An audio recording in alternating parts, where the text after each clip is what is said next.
तो हम सामने वाले को ये देखते हैं कि वो हमें सुन रहा है कि नहीं सुन रहा, वो जगा हुआ है कि नहीं, और मैं तो अपनी भाषा में कहता हूँ कि वो जिंदा है कि नहीं। तो अगर हम सब लोग जिंदा हैं, अगर हम लोग सब जिंदा हैं तो एक जिंदा वाली बात हो जाए फिर।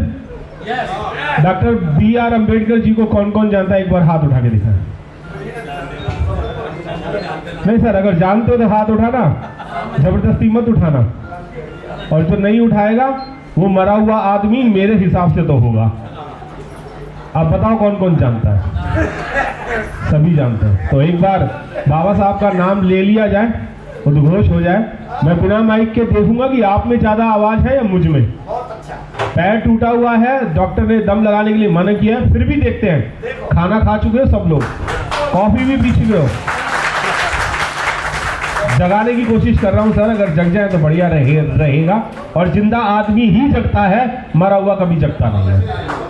तो एक बार हो जाए। मुझसे ज्यादा घी, मेरे पापा से ज्यादा घी अगर तुम लोगों ने खाया है या खिलाया है तो आज देखी जाए सर। देखें सर, आप भी बहुजन समाज से हैं और मैं भी बहुजन समाज से हूं। मेरे पापा भी ऐसे ही आए थे जैसे आप लोग आए थे। तो आज देखते हैं आपने हमें कितना घी खिलाया है और आपने खुद कितना खाया है। जय भीम, जय भीम, जय भीम, जय भीम, जय भीम, जय भीम। मैंने तो खाया ही खाया, पर आपने भी खाया, इसके लिए बहुत बहुत धन्यवाद, बहुत बहुत शुक्रिया। मैं ज्यादा तो कुछ नहीं बोलूंगा, मैं बताना चाहूंगा मेरा नाम मिलेंद्र गौतम है। UTV ओके के नाम से मेरा एक पोर्टल यूट्यूब चैनल चलता है। दूसरा 22 अक्टूबर 2022 को मुझे doctor B.R. Ambedkar national award best पत्रकारिता के लिए मुझे मिला था और टूटी टांग से ही गया था। और 2022 13 अप्रैल को मेरा एक्सीडेंट KG मार्ग की रेड लाइट पे हुआ, एक कार वाला ठोक के चला गया। मास्टर जी की 3 हड्डियां बार बार टूटी हैं अलग अलग टाइम पे, मेरी एक ही टाइम पे 5 हड्डियां टूट गई थी और 1.5 साल लगभग होने वाला है, अभी तक सही नहीं हुआ हूं। पर संघर्षशील आदमी हूं और अम्बेडकरवादी हूं और संघर्षों के आदी हैं, तो इसलिए संघर्ष हमारे साथ चल रहा है और इस संघर्ष को लेते हुए हम सही भी हो जाएंगे। 2 बात कहना चाहूंगा कि हम लोग सब लोग बात कर रहे हैं पत्रकारिता की। पत्रकारिता जो हो रही है, आज हमारे बीच में एक प्रथम वर्षगांठ मनाई जा रही है नागरिक दर्पण की। बहुत बहुत मुबारक हो सर आप सभी को जो लोग इसमें जुड़े हुए हैं, और आज से तो मैं भी जुड़ गया हूं उसमें। पर मैं ये कहना चाहूंगा कि पत्रकार आखिर है कौन? पत्रकार है कौन? हम लोग ये कह रहे हैं, सबको ये कह रहे हैं पत्रकारिता जो है वो बिक गई है, चौथा स्तंभ था बिक गया, राइट बिक गया, पर बेचा किसने? आप लोगों ने। हम लोग बिकने के लिए तैयार हैं, पर हमारी कीमत कौन लगाएगा? आप लोग। स्ट्रीम मीडिया की कीमत लगा दी गई कुछ राजनीतिक लोगों ने और कुछ कारोबारी लोग जो थे उन्होंने अपनी कीमत लगा करके उनको खरीद लिया। क्या आप में दम है कि आप बहुजन मीडिया को खरीद सकें? क्या आप में दम है कि आप ऐसे पत्रकारों को खरीद सकें? क्या आप में दम है कि इन लोगों को कोई फैसिलिटी दी जाए या देनी चाहिए? नहीं है। क्यों? क्योंकि वो मरे हुए लोग थे और अपनी मरी हुई विचारधारा को फैलाने की कोशिश कर रहे हैं। हम लोग जिंदा लोग हैं, बाबा साहब के वंशज हैं, पैदा किए हुए हैं। हम लोग बहुजन समाज के, इसलिए हम नहीं बिक रहे। हम अपना सारा कारोबार छोड़ छाड़ के हम सोशल मीडिया पे भी लगे हुए हैं, हम पोर्टल में भी लगे हुए हैं, पत्रकारिता में भी लगे हुए हैं, न्यूज में भी लगे हुए हैं, पर हम इस चीज को आगे कैसे बढ़ाएंगे? अभी सर एक बात कह रहे थे, नेताजी कह रहे थे कि 96% लोगों ने इस पर राज कर लिया। सर गौर चाहूंगा थोड़ा सा आपका। 96% लोगों ने हम पे राज कर लिया। राज कैसे किया आप लोगों को पता है?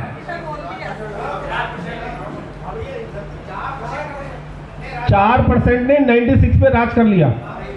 ये तो और अच्छी बात हो गई सर। मैं शायद यही काउंटिंग में लगा रहा कि कौन कौन सो रहा है, इसलिए मैं 96 और 4% में थोड़ा सा कंफ्यूज हो गया सर। 4% लोगों ने 96 पे राज कर लिया। पता है कैसे कर लिया? यही कहना चाह रहा था। पता है कैसे कर लिया? वो एक दूसरे का सम्मान करते थे, एक दूसरे से प्यार करते थे, एक दूसरे की इज्जत करते थे और एक दूसरे की बुराई में भी तारीफ किया करते थे। अपना बुरा काम भी ईमानदारी से किया करते थे और हम अपना अच्छा काम भी ईमानदारी से नहीं कर पाते, इसीलिए हम 96% जो है वो फेल हैं। कब हम ये 4% पे आएंगे सर? हमारी तादाद ज्यादा है, हम सब कुछ ज्यादा है। एक कहानी सुनाता हूँ छोटी सी, फिर एक राहुल जी की एक वो भी बताऊंगा जो मास्टर जी कह रहे थे कि पिच्छू कभी डंक मारना नहीं छोड़ता, उसको डंक मारना मैं छुड़वाऊंगा अभी। मास्टर जी ध्यान देना मेरी उस बात पे। पहले एक मैं छोटी सी कहानी सुनाता हूँ इसी बात पे, 96 और 4% की बात पर। एक हंस और एक हंसनी थी और वो दोनों एक बहुत अच्छे सुंदर शहर में रहा करते थे। बहुत ही सुंदर शहर था, पेड़ थे बहुत अच्छे अच्छे, पहाड़ थे, झीलें थी, नदियां थी, लोग बहुत अच्छे थे, वहां के राजा महाराजा बहुत अच्छे थे। जो उसके हंस का परिवार था, जो खानदान था, जो उसके परिवार के जो लोग थे वो भी बहुत सुंदर और अच्छे थे।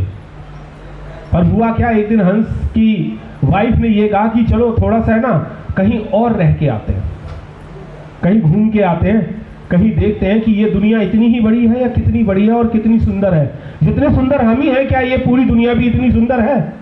वो हंस और हंसनी जो है वो घूमते घूमते घूमते घूमते कहीं बीहड़ों में चले जाते, जैसे राजस्थान के कोई बीहड़ हो, वहां चले जाते तो वहां गर्मी, धुआं धक्कड़ बहुत था।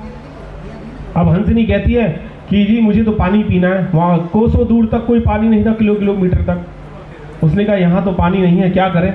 तो हंसनी कहती है कि अरे यहाँ से तो अच्छा हम वहीं पर ही थे, कम से कम वहां गर्मी नहीं थी, धूप नहीं थी, धूल नहीं थी, पानी भी था, सब कुछ था, हमारे पास सब कुछ था, हम कहाँ आके फंस गए। तो हंसनी हंस से कहते हैं कि जी यहाँ से चलो। अब रात होने वाली थी, अब रात को वो लोग कहाँ जाएंगे? तो हंस ने कहा कि सुबह होने दो और सुबह हम यहाँ से चलते हैं, यहाँ तो कुछ भी नहीं है सिवाय एक छोटा सा पेड़ था, उसके आगे उन्होंने रात बिताने का अपना निर्णय लिया दोनों ने, और सुबह होते ही हम यहाँ से निकल लेंगे। तो इतने में ही एक थोड़ी देर बाद रात हो जाती है तो उल्लू आता है, और वो उल्लू जो है वो उस पेड़ पे बैठ जाता है और वो हंस और हंसनी की बातें सुनता है और हंस और हंसनी से पूछता है कि जी आप कहाँ से? उन्होंने बताया हम फलाना फलाना जगह से आए थे, ऐसे ऐसे वहाँ ये था वो था, फलाना था ढिकना था, और यहाँ तो हम आके फंस गए। ये कैसे बीहड़ है, यहाँ पर तो झाड़ है, बिच्छू है, ये है, सांप वाप है, और वो भी नहीं दिख रहे हैं, और गर्मी इतनी है कि बहुत ज़्यादा, और यहाँ पर बहुत हालत ख़राब है। तो हालत ख़राब के कारण उन्होंने उस बात को बताया। तो सुबह हुई तो सुबह हंस ने और हंसनी ने उस उल्लू को ये कहा कि अच्छा हम चलते हैं। सर एक ही मिनट लूँगा सर, हम चलते हैं। और उल्लू को बाय बाय टाटा करके चलने लगे तो उल्लू हंस से कहता है कि हाँ तुम जाओ, कोई दिक्कत नहीं है, आराम से जाना। तो दोनों जाने लगा, तो हंस और हंसनी जाने लगे तो उनसे वो ये कहता है उल्लू कि हंसनी को कहाँ ले जा रहा है? हंसनी को कहाँ ले जा रहा है? तो हंस कहता है अरे ये तो मेरी बीवी है, मैं इसको नहीं लेके जाऊंगा तो किसको लेके जाऊंगा? उसने कहा बीवी तेरी होगी, अब तो ये मेरी है, अब तो ये मेरी है और मैं इसे नहीं जाने दूंगा। उसने रोना धोना मचा दिया और हल्ला उल्ला सब मचा दिया। तो उसने कहा कि नहीं मैं अपनी बीवी के बिना जाऊंगा नहीं यहाँ से, चाहे जो मर्जी हो जाए। उल्लू ने कहा कि तू जो मर्जी कर ले, मैं इसे ले जाने नहीं दूंगा, अब ले जाने नहीं दूंगा। अरे किसी की बीवी को आप कैसे रोक लोगे? पर देखना कैसे रोक रहा है वो। उल्लू ने ये कहा कि मैं ले जाने नहीं दूंगा, तो पूरा दम लगा ले, और मेरा दम देख ही चुका है, तू रो रहा है, गिड़गिड़ा रहा है, कांप रहा है। तो उसने ये कहा कि नहीं ऐसे तो नहीं। तो उसने कहा कि मीटिंग बैठा लो, पंचायत बैठा लो। पंचायत में सारे पक्षी वक्षी जानवर जीव जंतु सब आ गए वहां पर, और पंचायत हुई। वहाँ बीहड़ों में पंचायत हो रही है। तो हंस महाराज जो है वो ये कहते हैं कि हम वहाँ से आए थे, फलाने से यहाँ पर आए, यहाँ पर ऐसे ऐसे महसूस हुआ हमने, और हमें रात को उल्लू से हमारी बातचीत हुई, और सुबह ये कहता है कि ये मैं इसे जाने नहीं दूंगा, मेरी बीवी को, ये मेरी वाइफ है, देखने में भी मेरी तरह ही है, बोलने में भी मेरी तरह ही है, सब चीज़ मेरी तरह ही है, हाव भाव सब चीज़ मेरी तरह है। पर फिर भी ये कह रहा है कि नहीं, वो मैं हंसनी को जाने नहीं दूंगा, अब वो मेरी बीवी है।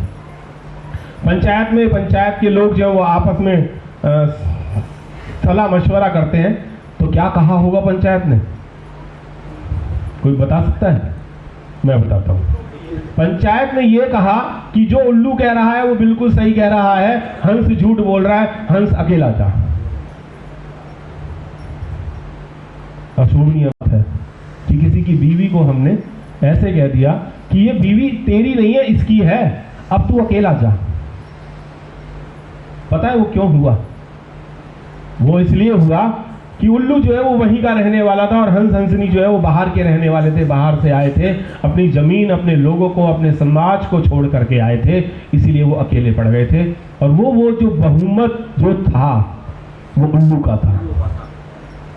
बहुमत जो था वो उल्लू का था और उन लोगों को उल्लू के साथ रहना था और उल्लू को उनके साथ रहना था। इसीलिए निर्णय जो दिया गया वो उल्लू के फेवर में दिया गया, बेशक गलत था। बेचारा हंस पंचायत की बात मान करके उदास हुआ और उदास होकर के चलने लगा, तो उल्लू ने रोका उसे। उल्लू ने कहा कि देखा, अपने लोगों को छोड़ के आने का और अपने समाज को छोड़ के आने का, अपनी जमीन के लोगों से प्यार करते हैं। बिल्कुल लास्ट है मेरी, बस लास्ट है, सिर्फ यही पूछूंगा, कितने लोग हमारे अपने एक दूसरे से समाज से प्यार करते हैं? बहुत कम लोग प्यार करते हैं। सर ने जो 96 और 94% का जो वो दिया ना रेशो, हम 4% भी नहीं है जो एक दूसरे से प्यार करते हैं। इसीलिए हम अपनी सरकार नहीं बना पा रहे। एक बार बना ली थी, प्यार था इसलिए बना पाए थे, वरना नहीं बना पाए। आज कोई भी आकर के हमें तोड़ रहा है और जोड़ रहा है, जोड़ कोई नहीं रहा, तोड़ रहा है। अब मैं लास्ट एक कविता कह करके खत्म करूंगा। सर कह रहे थे कि बिच्छू भी अपना डंक मारना नहीं छोड़ता। राहुल नागपाल जी यहाँ पर बैठे हुए, भाई साहब थोड़ा सा ध्यान देना। राहुल नागपाल मेरा बहुत अच्छा दोस्त है और पिछले कई सालों से हम लोग कई सारे प्रोग्राम एक साथ किए, कई सारे मंचों पे किए, कई सारे शहरों में गए हैं। हम आपस में तू तड़ाके से भी बात कर लेते हैं, गाली गलौज भी कर लेते हैं हंसी मजाक में। तो राहुल नागपाल जी एक बात कहते हैं, सर ध्यान देना आप उस बात को, और आप सब भी। कहते हैं नेचर और सिग्नेचर कभी नहीं बदलता। जैसे आपने कहा ना बिच्छू डंक मारना नहीं छोड़ेगा, छुड़वाते हैं सर, अभी आपसे छुड़वाएंगे। नेचर और सिग्नेचर कभी नहीं बदलता। इंसान का जो नेचर है ना, जैसे बिच्छू का नेचर है डंक मारना या गंदी बातें करना, कुछ लोगों की ऐसी ऐसी लड़ाई झगड़ा करना, और सिग्नेचर नहीं बदलता कभी। तो मैंने बड़ा चिंतित हुआ, मैंने कहा नहीं राहुल भाई ऐसा नहीं हो सकता, नेचर भी बदल सकता है और सिग्नेचर भी बदल सकता है। कह रहा ये तो नेचर की बात है, वो बदल ही नहीं सकता।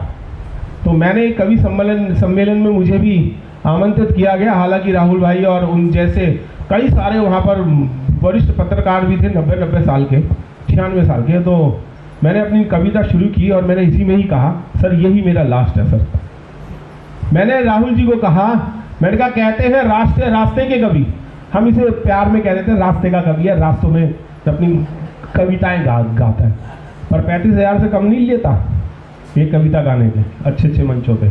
मोदी जी भी जमीन पे बैठ करके सुनते हैं। तो मैंने कहा कहते हैं रास्ते के कवि कि बदलते नहीं नेचर और सिग्नेचर कभी। कवि वो है पर कविता मैं कर रहा था। कहते हैं रास्ते के कवि कि बदलते नहीं नेचर और सिग्नेचर कभी। तो मैंने कहा है मेरे दोस्त, जाओ बुद्ध और भीम के मार्ग पर, बदल जाएंगे नेचर और सिग्नेचर अभी अभी अभी। बदलेंगे वो इस जगह कि अगर तुम बुद्ध के मार्ग पे चलोगे तो आपका मार्ग पे चलते ही सुते ही आपका नेचर बदल जाएगा, करुणा मैत्री भाईचारा आ जाएगा।